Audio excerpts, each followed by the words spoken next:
Nu, mes jau prie Karolio. Grįžom, 50 kilų nuvarė, taip smagiai biškį.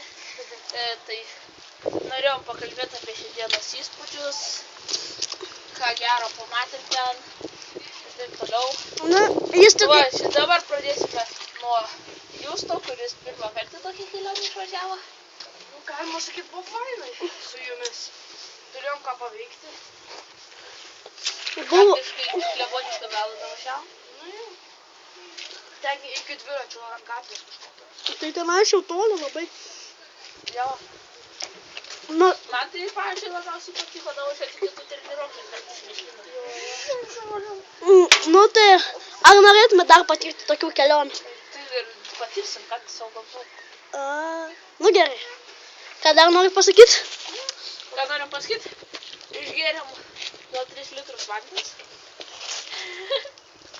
Tai vat. Tai smagiai. Nu tai šiandienai... Man kamerą parodysiu dykus, kaip atrodo po tokios kelionės pradžios. Nu, Justina, tai jau ne pirma kelionė. Visas Murzinas, kur tik akis užmato.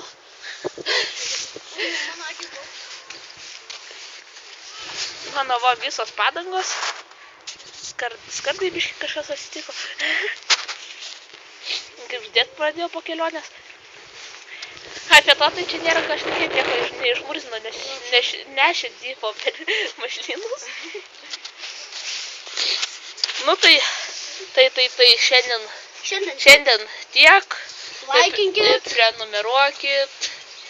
dalinkitės ir komentuokit. Jo, būtinai komentuokit ir galite siūlyti, kur mes galime dalėkti per šitą Kaune.